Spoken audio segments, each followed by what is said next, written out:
प्राप्त हो चुके हैं उनके लिए भी कुछ खेल कूद की प्रतियोगिताओं को हम आयोजित करेंगे।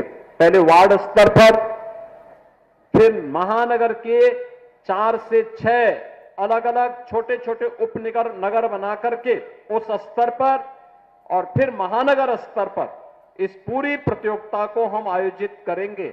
और उन सभी प्रतिभागी खिलाड़ियों को और पुरस्कार प्राप्त करने वाले खिलाड़ियों को फिर बड़े समारोह में उन्हें सम्मानित करने का काम भी किया जाएगा। ऐसे ही गोरखपुर में सांस्कृतिक कार्यक्रम के लिए भी हम लोगों ने कहा है।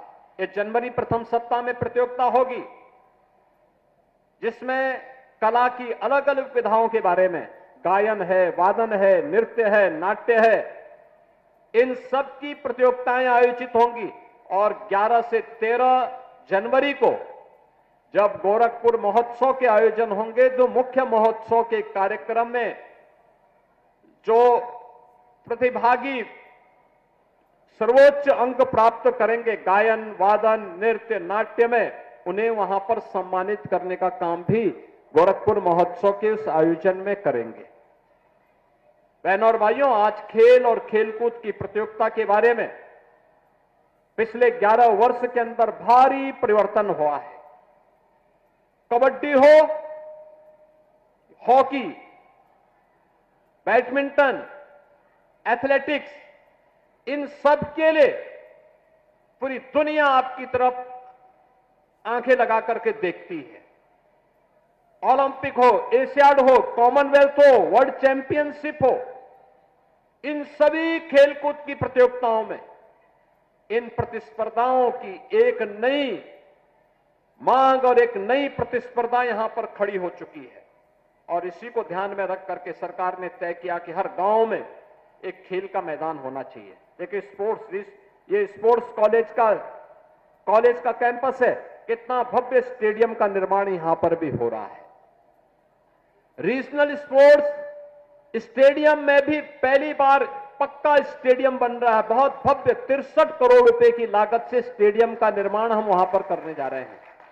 और गोरखपुर में बेलीपार के पास, वहां पर भी हम लोग एक इंटरनेशनल स्टेडियम का निर्माण करने जा रहे हैं, जहां इंटरनेशनल स्पोर्ट्स की प्रतिस्पर्धा को आगे बढ़ा करके गोरखपुर और पूर्वी उत्तर प्रदेश के नौजवानों को खेल और खेलकूद की प्रतियोगिता में आगे बढ़ने का एक अवसर प्राप्त हो सके।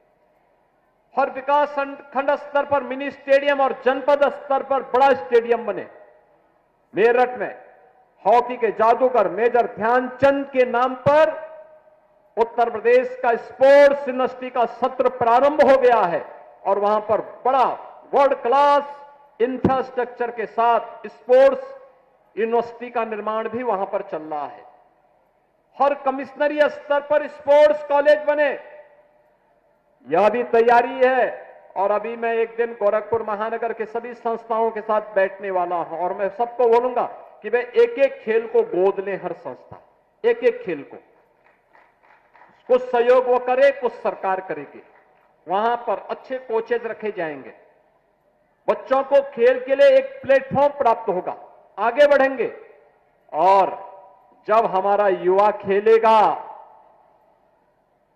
तभी देश खिलेगा, और विकसित भारत की परिकल्पना को साकार करने का रास्ता यहीं से प्रारंभ होगा। क्योंकि जीवन के जितने भी सफलताओं का मार्ग है, वो स्वस्थ शरीर से ही संभव हो सकता है। और स्वस्थ शरीर खेलकूद और यौगिक क्रियाओं के माध्यम से ही प्राप्त होगा। मुझे बहुत अच्छा लगा आज ये कार्यक्रम यहां पर इतनी भव्यता के साथ, इतनी भीषण शीतलहरी के बावजूद भी यहां पर हो रहा है। मैं इस अवसर पर एक बार फिर से प्रतिभागी सभी खिलाड़ियों को हृदय से बधाई देता हूं। यहां पर आयोजन से जुड़े हुए जो भी हमारे जिला प्रशासन और अन्य खेल विभाग से जुड़े हुए सभी अधिकारी कर्मचारियों को मैं हृदय से धन्यवाद देता हूं। प्रतिभागी खिलाड़ियों का अभिनंदन करता हूं।